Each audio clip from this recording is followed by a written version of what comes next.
Donc, pour ce qui est des problèmes de raccord au niveau de la queue ici, je suis simplement allé avec la flèche. Eh bien, on va la mettre comme ça, voilà. Ok. Eh bien, c'est pas mieux. Voilà. Avec la flèche blanche, en cliquant à côté de tout, puis en venant me sélectionner certains des points. Voilà. Donc les points ici ne se sélectionnent pas parce qu'ils n'y sont pas. C'est une image, un miroir. Hein. Donc il n'y a vraiment que les points sur la droite, et donc je les ai sélectionnés comme ça et bougés. Et voilà, et je raccorde comme ça. Oups, il y a un problème, j'ai bougé le repère aussi. Donc le repère, je devrais quand même le verrouiller ici. Voilà, le verrouiller comme ça. Au niveau des calques. Hein. Pas l'ancienne option affichage, repère, verrouiller les repères, parce que là ça verrouille tout, mais verrouiller ce repère-là, voilà, au moment où je vais travailler ici. Comme ça, quand j'englobe avec la flèche blanche, il ne se sélectionne pas. Voilà, voilà.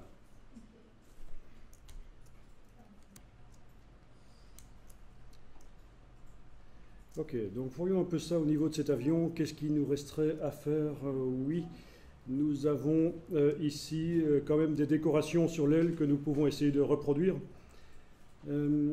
Ah oui, donc là ça ne va pas être si facile que ça à faire les décorations sur l'aile.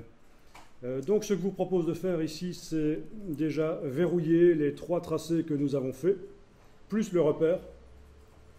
Donc en fait tout est verrouillé, je ne sais plus rien faire sur ce qui a déjà été fait, parce que je vais créer un nouveau tracé pour ici la partie, donc cette bande qui est sur l'avion.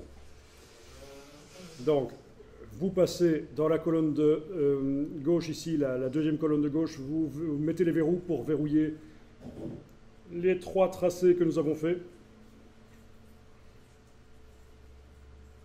Et le repère, et avec la plume je vais dessiner comme ceci, et je vais faire en sorte ici de déborder. Ben oui, je ne vais pas essayer d'aller contre. En fait c'est ça le principe dans Illustrator. Si vous avez dessiné correctement la silhouette d'un objet et que vous voulez le découper, il va falloir faire comme je procède ici. Je déborde et après on fera du Pathfinder.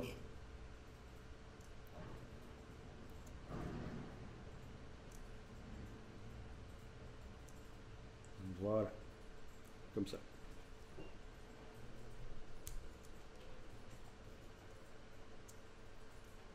D'accord, ça marche?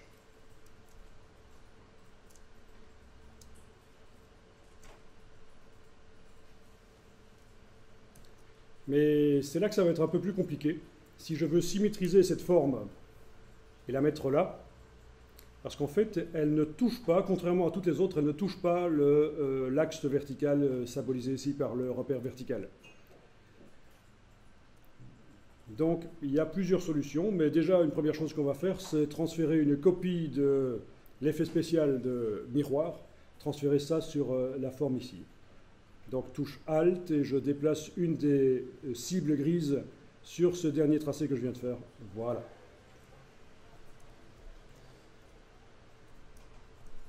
Bon, et donc comment faire pour envoyer cette copie symétrisée, l'envoyer au bon endroit de l'autre côté?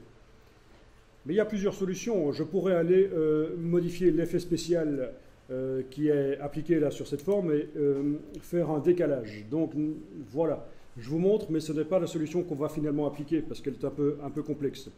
Donc cet effet spécial qui est sur ce tracé, j'y accède par la palette aspect, transformation. Et là, il y a un déplacement. Dans la transformation, en plus d'avoir un miroir sur l'axe X et une copie, je peux faire un déplacement. Je vous montre. Le curseur ici, déplacement horizontal. Voilà, je coche la case aperçue pour voir. Voilà, donc on voit que j'arrive à déplacer la copie. À un certain moment, le curseur arrive en bout de course et je ne sais pas aller plus à gauche alors que je devrais. Ça devrait arriver à cet endroit-là, on est d'accord. Hein. Mais en fait, rien n'interdit d'indiquer une valeur plus importante ici. par exemple, moins 50, touche tabulation. Voilà. Il est allé trop loin, moins 45, touche tabulation. Il est allé pas assez loin, moins 47,5, touche tabulation, etc. Vous voyez? Mais ce n'est pas une bonne méthode, comme vous voyez, c'est du chipo. Donc on a la possibilité d'indiquer une valeur de déplacement pour déplacer la copie. Mais je clique sur annuler et en fait je n'ai pas de valeur de déplacement. Et donc comment est-ce que je vais procéder? Vous avez une petite idée? Alors.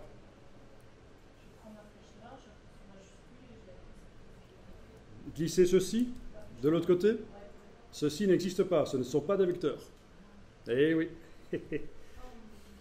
Donc voilà, je vous montre.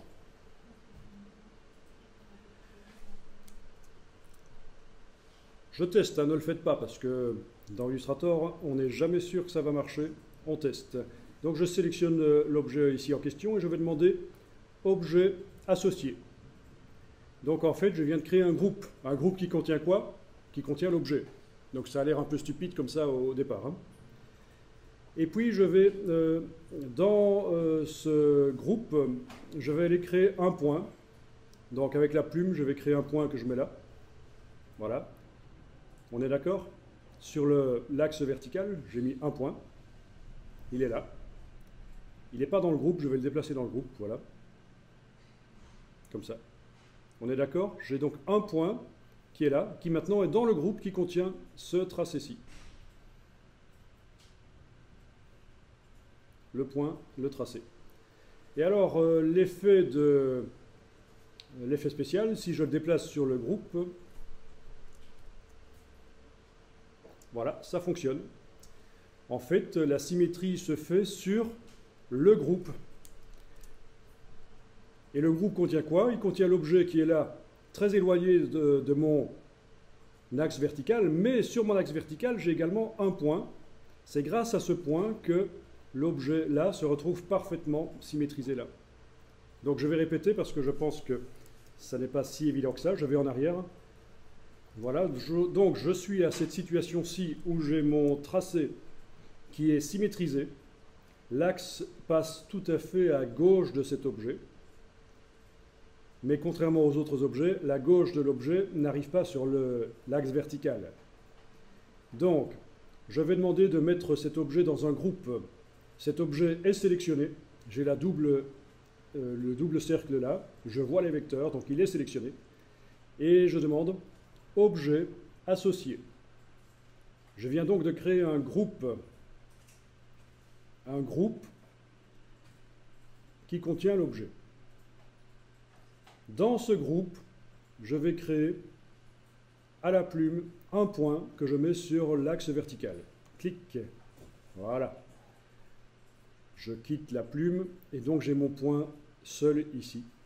Et ce point seul, je le déplace dans le groupe comme ceci. Voilà. Il me reste à indiquer que l'effet spécial de symétrie ne se fait pas sur le tracé ici, mais sur tout le groupe.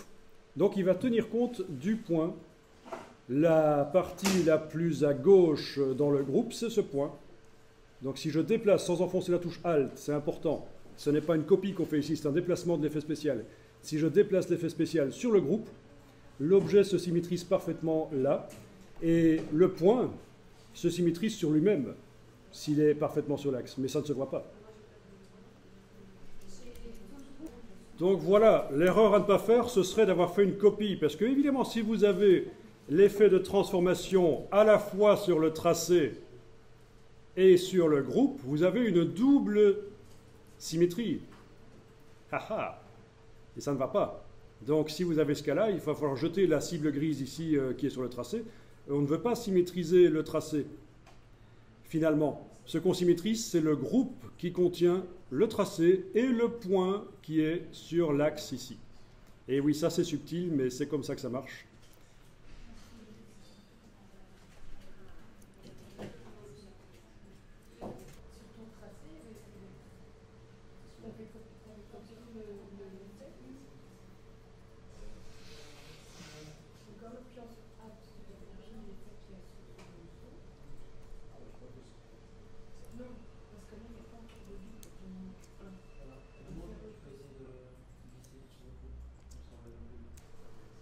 Bien, donc je vous montre la suite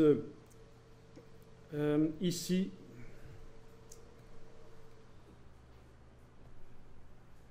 Voyons un peu ça. Le tracé ici, je vous montre, hein, vite fait. Le tracé ici, je vais le créer. Voilà, comme cela, et je déborde aussi, comme tout à l'heure. Et il s'est créé en dehors du groupe. Il s'est créé en dehors du groupe, et je vais le déplacer dans le groupe, et je devrais normalement avoir le même tracé de l'autre côté, en symétrie. Bon, ça c'est facile. Voilà, ok, ça marche. Maintenant, oui, ben, essayez de faire ça, et puis je vous explique comment créer directement en symétrie sans devoir le déplacer dans le groupe après. Bien, alors je vous montre, et puis après vous ferez, parce que je dois toujours vérifier si ça marche bien, si j'oublie pas quelque chose. Donc, si je fais un clic droit sur le tracé, ici, il est indiqué « Isoler le tracé sélectionné ». Bon, c'est pas ça que je veux. Par contre, je vais prendre la flèche noire, cliquer sur le tracé. Donc, tout ce qui est contenu dans le groupe se sélectionne. D'accord? Ça, c'est le petit point qui est là au centre. Donc, si je prends la flèche noire et que je clique sur n'importe quel des tracés là, ou si je fais d'ailleurs ceci aussi, hein, simplement cliquer sur la cible ici du groupe, tout le groupe est sélectionné. Et je vais demander maintenant, clic droit, isoler le groupe sélectionné. Donc vous voyez, juste avant c'était isoler le tracé sélectionné. C'était juste le petit tracé ici qui allait être isolé. Mais là c'est tout le groupe que je vais isoler. Isoler le groupe sélectionné. Voilà. Et donc normalement, en étant en mode isolation comme ça, sur le groupe, si je mets quelque chose, si je crée un tracé maintenant, il va d'office tomber dans le groupe. On est d'accord, hein? Donc par exemple, si je vais créer ici, au bout de l'aile, un tracé pour ce bandeau jaune, vite fait ici, hein, vraiment. Ah oui, tiens, j'ai oublié un truc, j'ai oublié d'activer la flèche blanche, c'est malin. Voilà.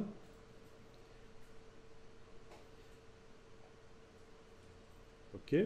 Donc normalement, il est d'office de l'autre côté aussi. Voilà, en effet. Donc, si vous voulez dessiner dans un groupe d'office en symétrie, il va falloir entrer dans le groupe grâce au mode isolation. Donc, je vais vous remontrer comment ça marche.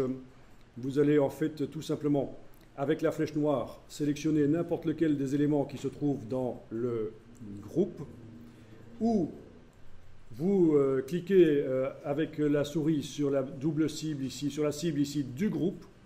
Vous êtes en train de travailler sur le groupe. Vous allez demander avec un clic droit sur un des tracés de faire passer le groupe en mode isolation, isoler le groupe sélectionné. Vous ne travaillez donc plus que sur cette partie-là de l'illustration. D'ailleurs, tous les autres calques disparaissent temporairement. Et on ne voit plus dans la palette des calques que ce qui concerne ce groupe-là. Et donc, tout ce que je fais là-dedans est symétrisé d'office. Je vais continuer ici. On m'avait parlé de ces charmants petits trous qui ne sont rien d'autre que des trous de mitrailleuse, à mon avis. Non? Comme c'est charmant. Voilà. Bon, ici, vite fait. Hein. J'aurais pu faire des ronds. Voilà. D'office, il se retrouve de l'autre côté. Parce que je suis dans le groupe et que le groupe a l'effet de symétrie. Tout ce que je mets dans le groupe va se symétriser maintenant.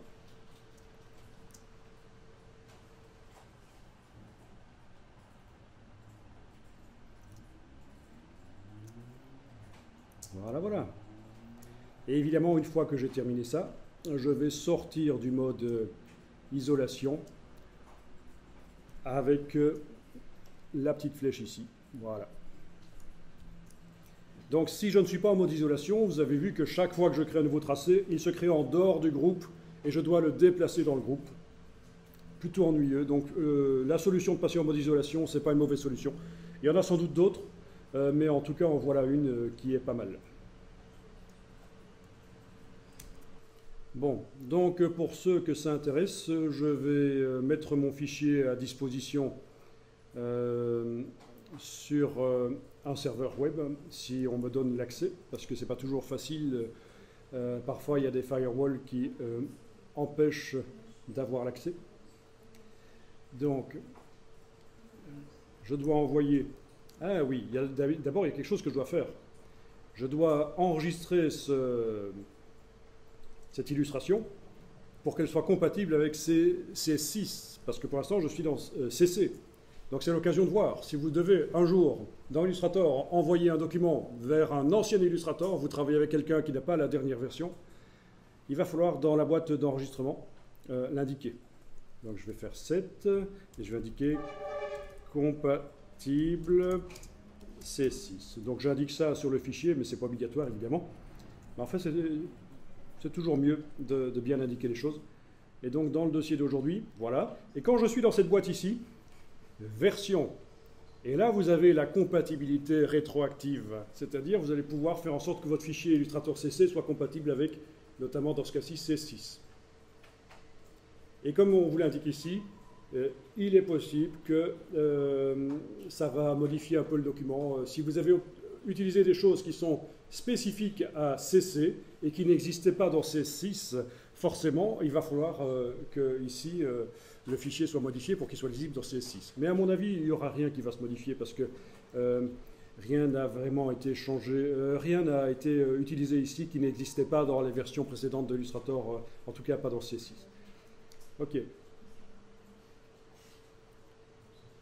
Voilà, donc ce document ici, je vais le compresser et l'envoyer sur un serveur pour que vous puissiez le télécharger via FTP ou via un navigateur web. Mais attention, il faut absolument que je vous refile également l'image que vous avez, c'est vrai. Mais je vais quand même activer les deux ici avec la touche commande du Mac, activer les deux et demander clic droit, compresser deux éléments. Voilà. Je vais appeler ça avion 17 juillet 2014 et je vais mettre ça sur un serveur web et vous indiquer l'adresse qu'il faudra taper dans un navigateur web style Firefox pour arriver à récupérer ça. Donc je vais utiliser ici un logiciel FTP pour transférer des fichiers sur un serveur web. Il y en a des gratuits comme FileZilla, celui que j'ai là juste au-dessus. Sinon, il y en a des payants et un peu plus sympas, notamment comme Transmit. Voyons un peu Transmit ici. Voilà, je vais envoyer ça sur un truc qui s'appelle un serveur qui s'appelle coursIllustrator.com.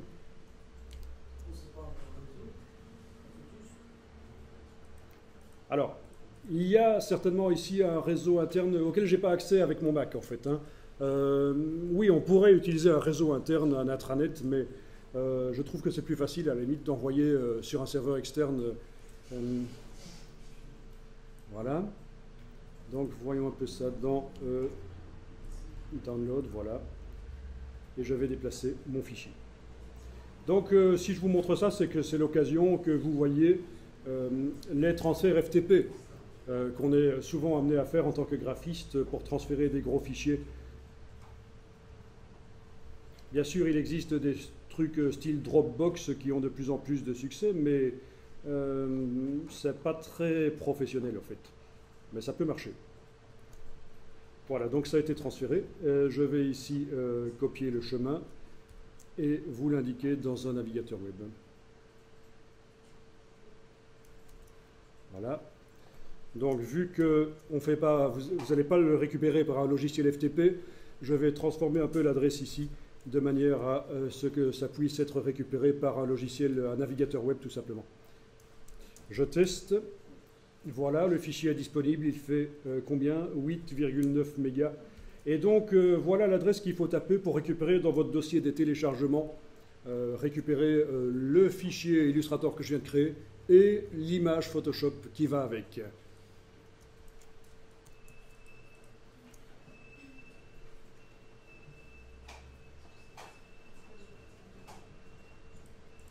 Alors, c'est vrai ce que tu me disais.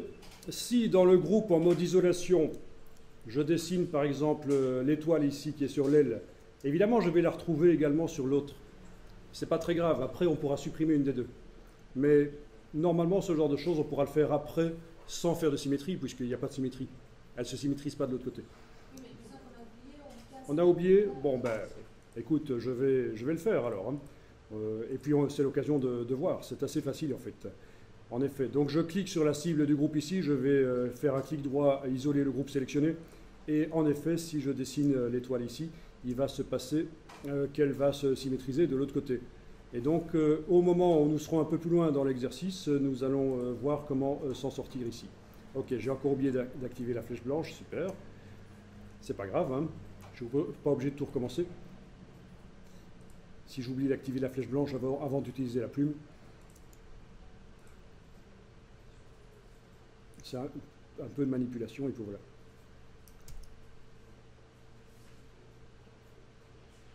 Ok, donc on va faire comme ça, voilà, on va dire que c'est bon comme ça. Et en effet, on retrouve de l'autre côté l'étoile en question.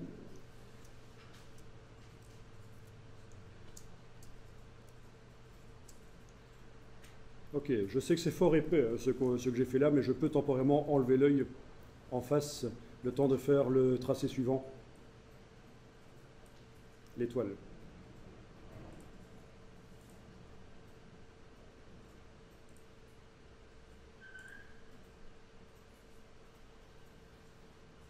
Voilà, et je réaffiche.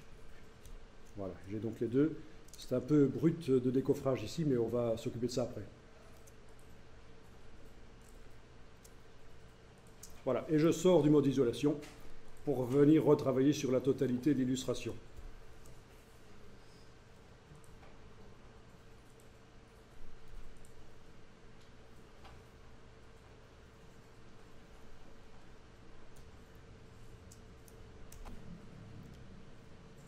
Bon, je suppose que vous en êtes là, vous avez l'étoile de chaque côté, si vous l'avez faite rapidement, et vous êtes sorti du mode isolation. Vous enregistrez votre document pour garder cette version-là, ou alors on pourrait même aussi, oui, dupliquer le calque, c'est aussi une possibilité. Les deux peuvent se faire aussi, vous avez double sécurité. Vous enregistrez le document sous un nouveau nom, et vous dupliquez le calque. Donc vous avez double sécurité pour absolument ne pas perdre ceci si jamais pour la suite si vous foirez les choses. Donc j'amène le calque 2 ici sur le bloc de feuilles, j'obtiens calque 2 copies. Le calque 2, je le verrouille, j'enlève l'œil et je continue à travailler sur calque 2 copies. Donc sécurité. À notre époque, l'espace informatique, la puissance des ordinateurs permet de dupliquer les calques comme ça. Et si jamais je fais une erreur, je ne devrais pas recommencer, je reviens en arrière, d'une manière ou d'une autre. Voilà. Et là, sur ce calque 2 copie, je vous rappelle que le calque 2 est verrouillé, je ne vois plus l'œil en face, il n'est plus affiché. Sur le calque 2 copie, je vais décomposer les effets spéciaux. C'est-à-dire que, actuellement, j'ai des effets spéciaux là où il y a des cibles grises, des effets spéciaux qui symétrisent. Eh bien, je vais dire que les images des vecteurs que je vois là deviennent réellement des vecteurs. Ça suppose que mon dessin, de ce côté-là, est parfaitement correct et que je dois plus le modifier par symétrie. On est d'accord. Donc voilà, vous allez sélectionner dans la palette des calques le groupe, avec la petite cible. Donc la totalité des vecteurs dedans se sélectionne.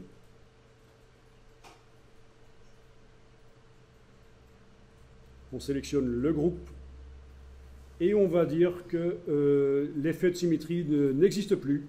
On transforme en vecteur ceci et ça se fait par le menu Objet, décomposer l'aspect. Voilà.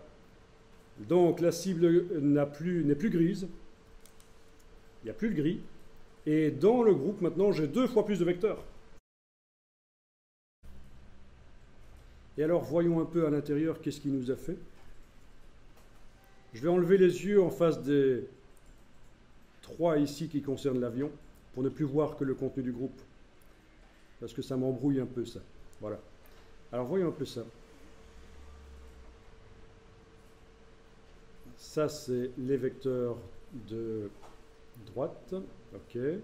Ça, c'est les vecteurs de gauche. Ben, ça a l'air nickel, ça. Il y a ceux de droite. Et alors, là-dedans, qu'est-ce que nous avons? On a 2 groupes. Pourquoi? C'est ça, il y en a un en trop. Ce sont des choses qui arrivent parfois quand on décompose une symétrie. Donc voilà, ça, l'astuce ici... il va falloir, dans les sous-groupes, donc Quand j'ouvre le groupe, j'ai deux groupes qui représentent les deux parties, la partie ici droite et la partie gauche, on le voit. Hein. Mais dans la partie droite, par exemple, là-dedans, j'ai deux groupes et il y en a un qui ne sert à rien que je vais pouvoir jeter. Je le prends, je le jette à la corbeille. Et dans la partie gauche ici, j'ouvre, j'ai deux groupes. C'est la même chose qui se superpose. Il y en a un qui ne sert à rien, je vais le jeter. Donc, après décomposition d'un effet spécial, il y a parfois nettoyage nécessaire, en effet. Donc, faites bien attention à ça. Il y a, au niveau le plus inférieur des groupes, il y a un duplicata inutile à chaque fois. Donc, vous le jetez à la corbeille. Et voilà la situation dans laquelle on se retrouve. On a le groupe général de toutes ces décorations, dans lequel j'ai le groupe de la partie droite, le groupe de la partie gauche, et dans le groupe de la partie droite, j'ai un groupe, en fait vous en avez deux, mais vous en jetez un. Et dans le groupe de la partie gauche, vous avez un groupe, mais vous en avez deux, vous en jetez un. Voilà. Donc voilà, décomposer l'aspect nous a créé, dans ce cas-ci, et c'est assez habituel, il nous a créé des formes en trop. Il faut faire un peu de nettoyage après.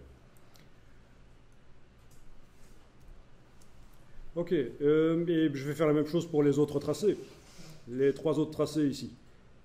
Je sélectionne, ah oui, il faut déverrouiller. Donc je sélectionne, qu'est-ce que c'est ça? C'est cette partie-là. Donc je vais également demander de décomposer l'aspect. Objet, décomposer l'aspect. Donc j'obtiens un groupe qui contient deux groupes. Et là, dans ce cas-là, ça marche. Il y en a un des deux qui contient la forme de droite et l'autre qui contient la forme de gauche. Voilà. Oui, ça génère des groupes, c'est assez ennuyeux, mais c'est comme ça. Mais de toute façon, ça peut être facilement supprimé, ces groupes, hein, il suffit de dissocier. Je recommence avec l'autre forme, celle-ci, que je sélectionne. C'est le cockpit. Il est là. Avec cette forme que j'ai sélectionnée, vous voyez que ce n'est pas du tout ce calque-là qui est activé en surbrillance. Pourtant, c'est bien sur cette partie-là que je travaille, c'est sur le cockpit. Hein. Donc, je reviens à ce que j'ai dit 3 minutes avant. Les objets, les groupes dans Illustrator, ça ne s'active pas comme dans Photoshop. Hein. Ça s'active avec les cibles ici.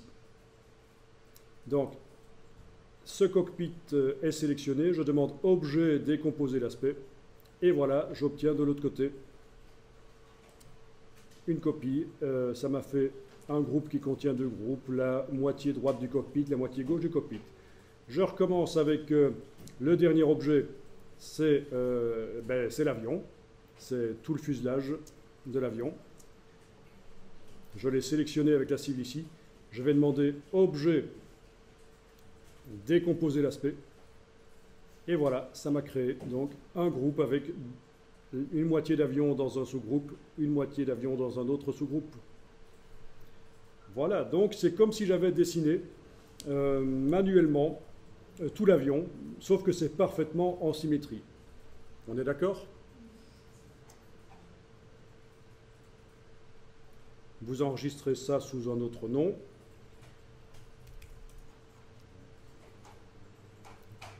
Ok. Alors, juste pour répondre à certaines interrogations que certains pourraient avoir, c'est vrai que dans Illustrator, je pourrais faire ceci. Vous ne le faites pas, ça, je vous montre simplement. Je tire un repère et je vais dessiner à la plume quelque chose, voilà. Ok. Et je pourrais dire que cette forme, que je vais colorer d'ailleurs, voilà, cette forme, je pourrais dire que je la symétrise à l'ancienne manière de faire de Illustrator. Avant que la palette aspect existe dans l'évolution de Illustrator, menu Objet, Transformation, Miroir. Et je peux dire que je fais un miroir sur l'axe vertical, voilà. Je peux dire que je fais une copie, voilà. Et donc j'obtiens une copie. On est d'accord? Ça marche? Donc, ça fait depuis très longtemps que dans Illustrator, on peut faire ce genre de choses. Mais maintenant, c'est dynamique. Je vais supprimer tout ça. Non, je vais en faire un plus bas. Ici, voilà, j'en refais un. Voilà. Donc, plutôt que de faire objet, transformation, miroir, copie, je vais utiliser le système qu'on a utilisé. Effet, distorsion et transformation. Transformation. Je coche la case aperçue, je coche l'option miroir sur l'axe X. J'indique que je veux une copie et j'indique que l'axe de symétrie doit se situer ici. Ok, tiens, là.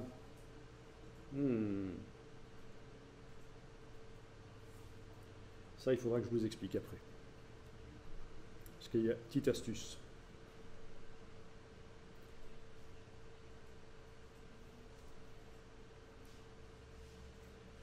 Ok, une copie, touche tabulation, voilà. Bon, donc ça c'est la nouvelle manière de faire et ça utilise donc la palette aspect. Et on pourrait se dire, mais tiens, c'est la même chose en fait. Ben non, parce que c'est plus dynamique, c'est davantage dynamique. Maintenant, si avec la flèche blanche, je clique à côté et puis je viens bouger un point, directement je peux créer ma forme de vase, mon visage ou quoi que ce soit. On est d'accord? Donc ça, je ne savais pas le faire avec l'ancienne méthode ici. Une fois que c'est symétrisé, c'est symétrisé.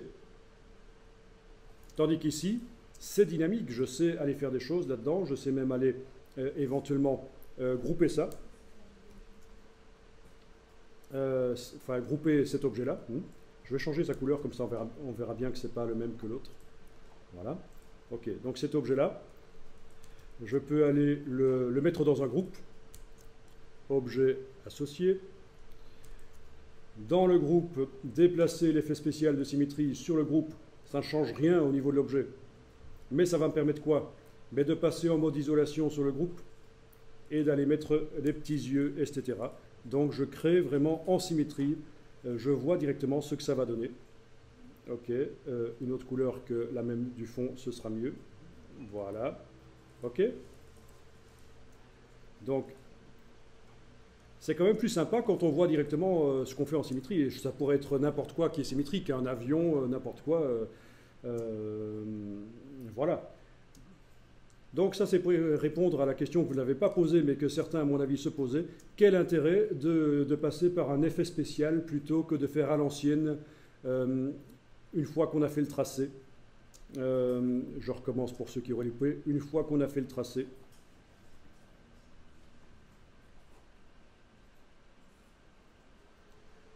objet, transformation, miroir, copier. Il n'a pas fait, c'était pas sélectionné. Non, c'était une partie qui était sélectionnée. Je sélectionne tout, objet, transformation, miroir, copier et déplacer. Donc ça, c'est pas modifiable. C'est à l'ancienne, c'est faire des vecteurs et faire une copie des vecteurs. Tandis qu'ici, c'est faire des vecteurs et faire une image miroir des vecteurs. Ce ne sont pas réellement des vecteurs, comme vous avez compris avec l'image de l'avion, ce ne sont pas réellement des vecteurs ici. Donc c'est dynamique, on peut encore modifier les choses avec la flèche blanche et aller changer les choses. Voilà. Ok. Je vous enregistre ça pour vous mettre différence entre ancienne manière et nouvelle pour symétriser.